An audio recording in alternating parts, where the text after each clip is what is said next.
What's up, everybody? Got my boy Greg here. Greg is inside of Client Ascension. And good sir, thank you for coming on. Could you let everybody know what is your business? What do you sell? And how much revenue were you at before you joined Client Ascension? And then where are you now in terms of revenue level? Yeah, for sure. So I have the famous business model of e-commerce email marketing. So I do email marketing for e-commerce brands. We service clients generating anywhere from like 7 to all the way like mid 8 figures in revenue. Before joining Client Ascension, I believe I was right around 12K per month in revenue, but it was kind of inconsistent. Like I'd have, one person drop off, then I'd get another one. I'd stay right around that level. And now I'm right at around 30K per month. So obviously you started like a freelancer type-esque business because no one just starts and like immediately hits 30K a month. So if you were speaking to somebody who's kind of just getting started, or they might still be in that kind of like freelance phase, what do you think like a kind of like a core shift that allows you to go from that into kind of turning it into a real business? Yeah, so a lot of it's a mindset shift. So when I was at 12K, I had no employees, obviously. And I was kind of at that point, I was just like, maybe I'll just coast here. I mean, it's like the stupidest thought ever because I was like, oh, 12K per month. It's okay. I don't have any employees, so I barely have any overhead. The only overhead I really had was like Gmail account or like a Google business account. And then I thought, I'm like, well, if I actually want to scale this thing up, first of all, I had the delusional thought that I didn't need that many employees to scale an agency. Completely stupid. But then as I started to really see what the work, like how much work it was going to be, that's when the mindset shift happened. It's like, okay, I need to make my first hire. And making that first hire, which I got advice inside Client Ascension of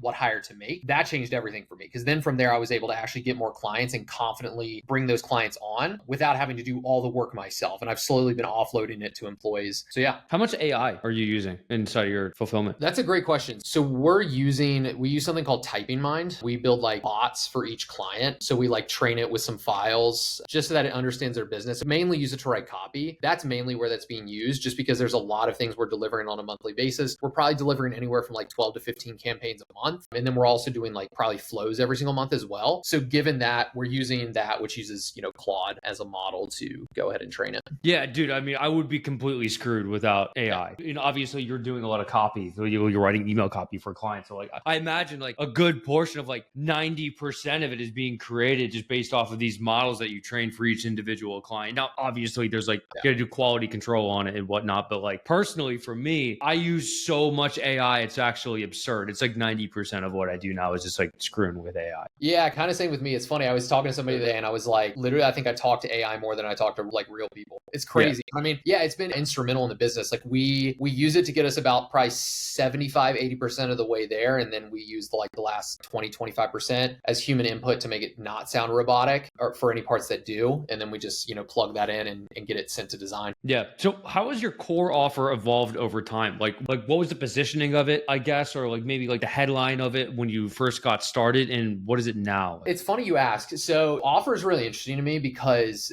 I think what we're going to talk about is also like acquisition channels and how I'm getting clients, which is actually really interesting because there's one main one that I use now, which I need to expand. But so in terms of like offer, it's very interesting with email marketing because it's a very like the market has gotten a lot more, not saturated is the right word, but a lot of e-commerce brands like understand that they need to be doing email marketing, but they're also not necessarily looking for you to make them an extra 50, 100K a month. They understand that might not be realistic, but they also understand the opportunity cost of not having their email channel fully optimized. So the awareness of the market is much higher than it used to be. I feel like those bold promises are what used to get people in the door. Now it's more so like they look at their email channel, they hate it because they know they could be making so much more revenue. And they look at the top competitors in their industry and they're like, I need to do something about this. And a lot of times that gets them over the line more than, oh, I'll make you 50K in 30 days or 100K in 30 days. Yeah, we'll talk about that in a second. I definitely want to hear what you're doing. But before we get into that, kind of talking about like offers and positioning, is there a specific type of e-com brand you're working with, or are there like certain qualifications that they have to hit in order for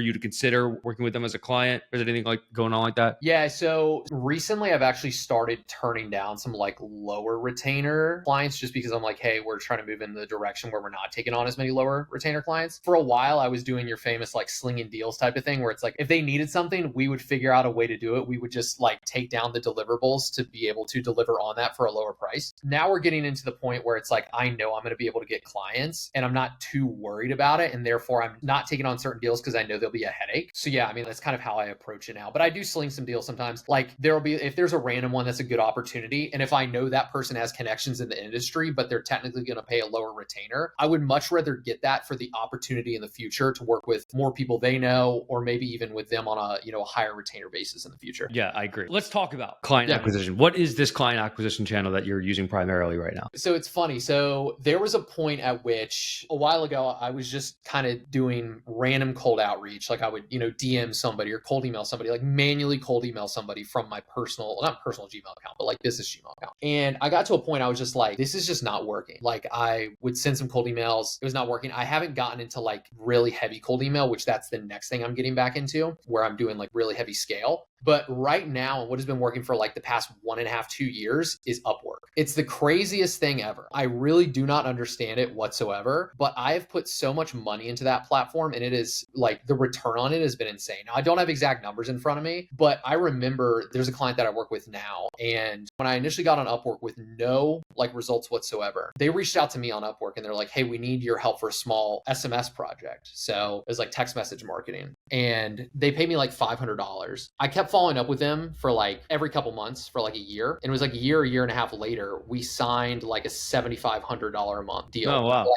Yeah.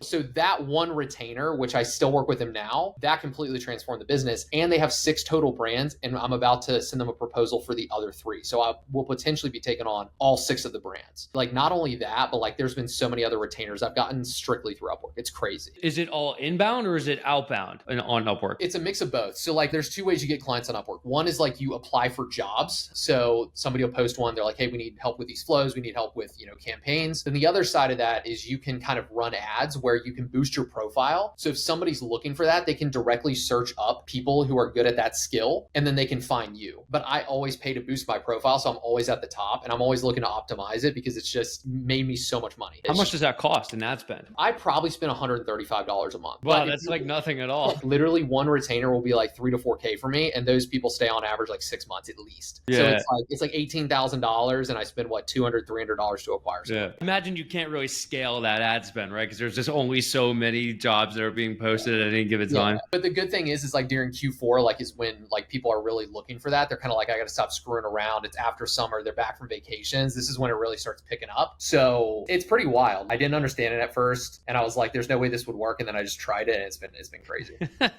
That's hilarious. I know a bunch of people in Client Ascension have done that. Someone might have made an Upwork training inside of it. There was a girl that was doing it, and all her like 80% of her business, her name was Abby or Addie. I can't remember which one it was. She like got 80% of her business through Upwork. This was like, I was already doing it when she like put this training out, and I was like, yeah, it's literally insane. And the cool thing is that people are already sold when they get to, like, obviously I have a ton of proof, so all that's on my profile. But like once you get on the call, they're almost closed already. You don't really even have to do anything. Yeah, that's pretty cool. That's awesome. I love that. How'd you sign your first couple of clients? Because you got to start somewhere, right? So funny story there. So I started back in like 2019. It's been a long time. And this is when like I was pretty much getting out of high school, not too long after that. I tried drop shipping for a while, failed at that because I had no idea how to market. Then I saw somebody like talking about copywriting. So I tried it, and I reached out to some like big like whale clients at first, like kind of Dream 100 without calling it Dream 100. And this is back when there was no saturation. Like nobody was talking about copywriting. You could pitch like 8-figure, 9-figure CEOs, and they would see it and they would read your emails. So one of the first clients I got was Snow Teeth Whitening, which is like an 8 or 9-figure teeth whitening brand. I landed them within 2 weeks of starting like copywriting, like seriously, which is just absurd. And I worked with them for over 5 years, I think close to 6 years, until we stopped working together. Just this year we stopped working together because they brought it like everything to like a single agency. But yeah, that's how I got my first like few. I was just grinding out. I mean, it was work, but it was worth it. Good stuff. How have your pricing models changed over time? First couple clients probably super low price, and then like how are you structuring that now? Because you have a $7,500 a month client, so like some of them might include flows, some of them are just like broadcast, and you do some SMS in there. Like how are you structuring these offer packages? So let me be clear, that $7,500 a month is not one client. It's 3 clients in that brand. But I said like, if we go and do all 3 brands, I'll give you like a tiered pricing. And I did that to get that deal over the line, because at the time I was like, I want to get to this next milestone, and it's worked out really well. But yeah, so in terms of like how my pricing has like increased, decreased, a lot of it, to be honest, like has been like, I will just sling some deals sometimes and just like at like, if somebody needs something for $1,500, I'll do it. Or if somebody needs something for $2,500 a month, I'll do it. I mean, it kind of just depends. Like literally as we're having this conversation, I'm working on consolidating pricing and getting that to a more solidified, like, okay, this is what this is. This is what this is. And that's something I've actually been working through right now. It's been a lot of slinging deals. I've had big goals for the agency, and luckily I'll never take like a $500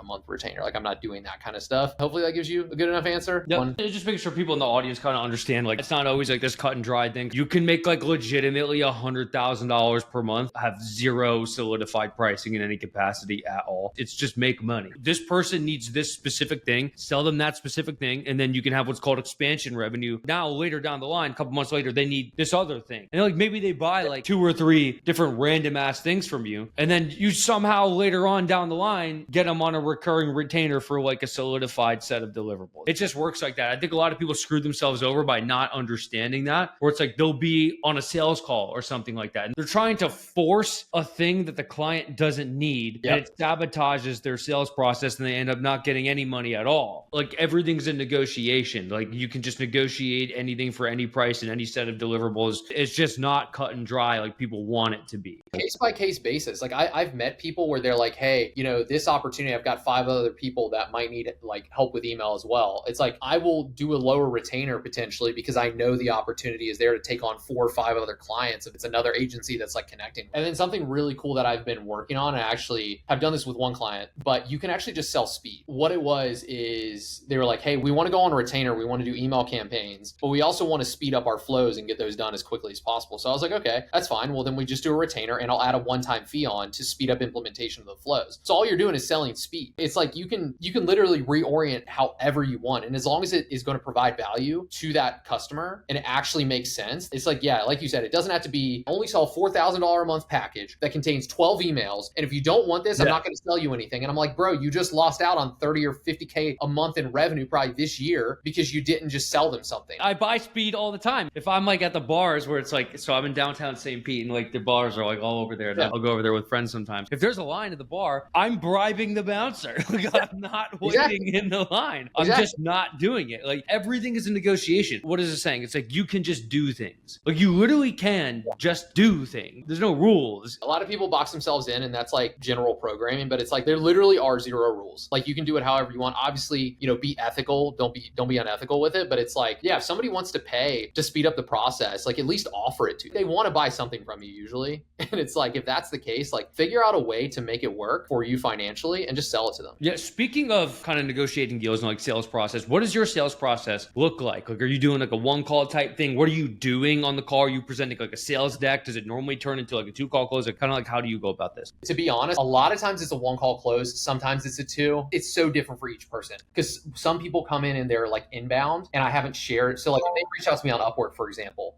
I might have not sent them any like testimonials or, you know, case studies or anything like that. So they don't have any context. So I have to share that with them. And sometimes they want to hop on a call. But if I apply for a job, I'm sharing those testimonials, case studies, all that with them already. So they're well primed before they get on a call with me to go ahead and pretty much make a decision. So a lot of times it's just like we get on the call, they're like, sure, this is what I want. We set it up, we set up the contract and it's done. So it's pretty simple for me. And again, the market is so like, again, not saturated, but it's just like very mature now. Like you have guys like Max Sturdivant who, you know, put content about it all the time. So the awareness level of the market, they know they need email. And it's like, it's not really that hard of a sell. So as long as you have like case studies and testimonials now in this market, it's not too hard to sign clients. Yeah. So I use GammaDoc VSLs. And then that's also the sales deck where it's like, what's in the GammaDoc VSL? Quick value proposition explaining. It's like a sales argument. This is why this offer makes sense. ROI calculator. You got examples of client results and like a breakdown of the deliverables. Do kind of the same thing. Like when you're good, for instance, applying for a job on Upwork and you're like before a call with a client, you're just sending it over. Yeah. I mean, there's pretty much 2 ways. So like one is like, if they get on a call and they already kind of know what they want, I'll just kind of present it deliverables with pricing and then also case studies and testimonials on that. Or if we're going a step before that and they don't already know what they want, I will come in and audit the account and then provide the audit results in deliverable deck with pricing. So it's like, it's one of those 2 ways, but that's pretty much what it is every single time. It's just kind of rinse and repeat. Yeah, dude, such a game changer that I see like an incredible amount of people making this mistake is that when they're pitching a client, if you're kind of like an amateur at sales or you're not like wildly researched in your specific field, is you have to have a deck. And the reason why you have to have a deck is because you need to visualize and explain to the client all the things that they're getting, like all the deliverables that they're getting. So I'll give you, for instance, like if you're selling cold email as a service or something like that, and you just say like, oh yeah, so like we'll get some domains and inboxes and like scrape some leads and send emails for you. You've just like made this sound so nonchalant and not like extensive at all, where it's like the client is just like, okay, okay, well, you're not like doing anything, you know what I mean? Like, oh, you're sending some emails, but like, what does it include? You know what I mean? Well, what about like, bam, you're not saying anything. What I like to do is when I'm presenting an offer, I list out in numbered format. You get this, and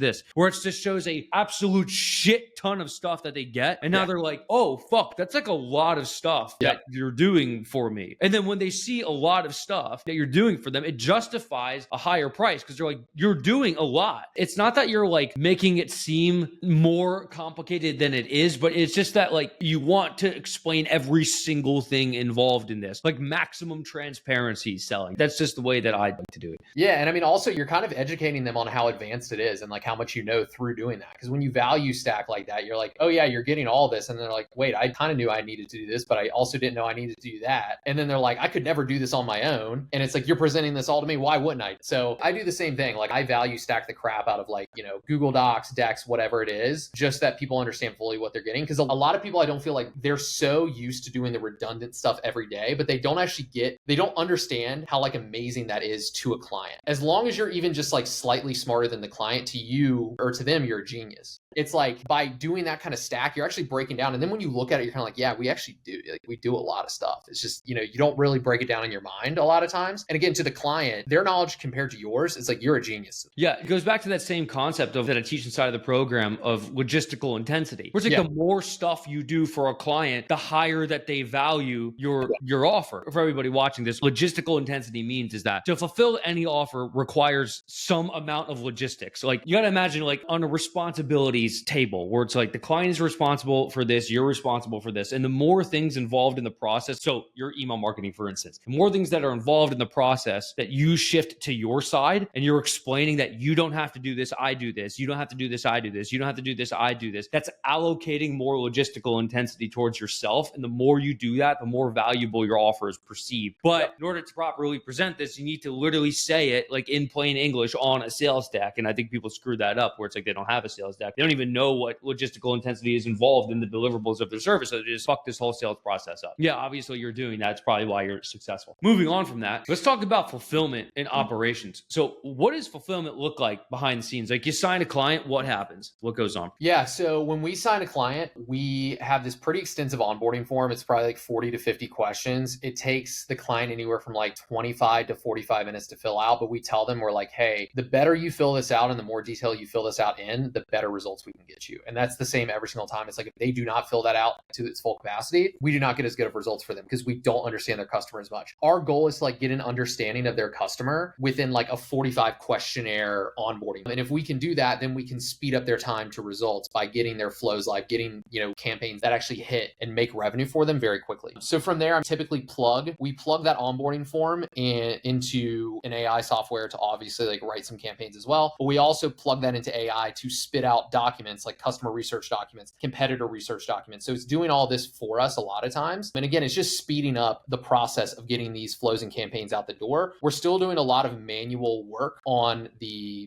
copy because, you know, Claude is not perfect, like by any means, unless you prompt the living crap out of it. It's not going to give you a perfect campaign or a perfect flow, but it gets us close. And a lot of times it's just speed at the end of the day. Like if it took us an hour to come up with that idea, Claude could come up with it in maybe 5 minutes max by prompting it enough times. So we go onboarding form, we plug that into AI, and then we immediately typically get into either a flow build. So we're doing like a one-time project flow build where we're just sprinting to get flows live for the clients, like a welcome series, an abandoned checkout, post-purchase, those simple flows for e-commerce brands. Or we go into a retainer. So if we're going into a retainer, we're building their campaign calendar so that they're sending out campaigns, you know, multiple times a week. We're doing their segmentation. We're running A/B tests for them. We're breaking down analytics for them to show them that they're getting good results and comparing that to what they had previously. So there's a lot that goes into it, to be honest. Like there's a lot of different aspects. Yeah, nice. Good stuff. So what do you think is the biggest bottleneck inside your business? Is it lead gen, sales, or fulfillment, if you had to pick one? Yeah, so it's the desire to be a control freak for me. And I'm slowly getting away from this. So when I started, like I said, at the beginning of this recording, I was like, you know, I had this delusional belief that I'd love to have a company in which I had like zero 0 employees and could just run it up to like 100K a month, which obviously there are some businesses that can do that, and agency is not one. But I had the delusional belief that it could happen. And as a result, like I have multiple different skills, but also I have to admit to myself that there's people that are better at it than me. And I've even seen my employees now even do things better than I do. And,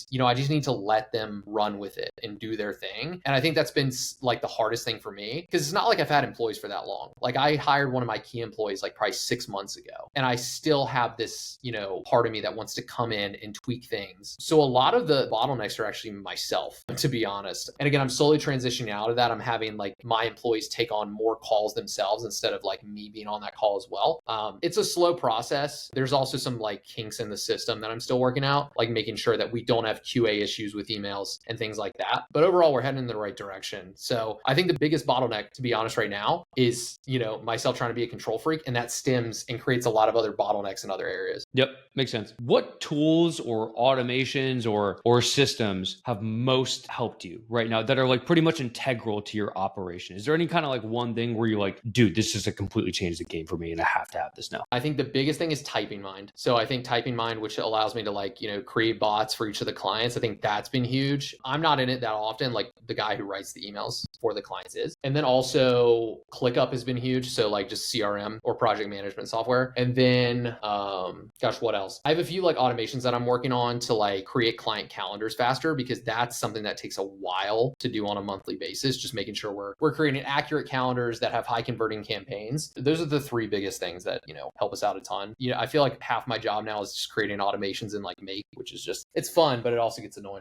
So how do you keep clients happy and retain them? Do you got like some kind of process of communication frequency, or like how often are you doing calls with them? Like, are you delivering certain like stat reports at certain frequencies? Yeah. So it's a mix of a lot of things, to be honest. It's like weekly reports, monthly reports, weekly or bi-weekly calls, and then also just being transparent. So the thing is that there is no agency out there that is going to be 100% perfect 100% of the time. You're not only going to make mistakes, there's going to be failures. Like when you're running a lot of A/B testing, or you're doing a lot of testing in general, like in some client accounts, like there are going to be things that fail. Just being upfront and honest with people. And then if you actually do make a real mistake, like let's say, for example, like a subject line has a typo in it and it sends out or something like that, by actually being transparent and like you say, here's what happened, here's why it happened, and here's what we're doing to make sure it never happens again, clients appreciate that stuff. So I think it's, to be honest, like it's also not treating clients like a number. It's a numbers game to make more revenue in an agency. Like you got to get more clients, but you can't ever treat an agency client like a number, or else you're just not going to respect that client, and you're just going to look at them as like, oh, they're giving me X amount in revenue. You're not going to treat them correctly. That's going to translate into all the work you do. Then the work is going to decline, and then you're going to lose the client. So it's a mix of things, but to be honest, it's like keeping clients updated consistently and being transparent across the board. Yep. Nice. You're at 30K a month. You got a bunch of connections, past clients, yada, yada. Imagine you were sent back to zero. You have no past clients, no connections whatsoever. You were actually restarting again from zero. Yeah. What would you do differently if that happened? Yeah, that's a tough question. Like, that's a really tough question. Like, if I were sitting here right now and I had to start from zero, I probably would, to be honest, I would deploy the Dream 100 strategy that you guys cover in Client Ascension. I would be studying each business that I'm reaching out to for a long time and making sure that when I reach out to them, I'm sending the most impactful message I can. Because there's kind of two sides to the equation. So like you have one side, it's like cold email, mass cold email. Let's say you're sending 100,000 cold emails a month. At that point, it's just a numbers game. Like you're not going to have it perfect, and you can't do research on 100,000 people per month. But if you're reaching out to 30 people a month, 100 people a month, and you're doing deep research on them, it's a different story. Like you have the opportunity to do that super deep research on the client. So that's how I would do it. Like if I had to start from zero, I would just do Dream 100. Yeah, dude, that's what I tell everyone up front is like, bro, your first couple clients, it's Dream 100. You throw some automated cold email in there,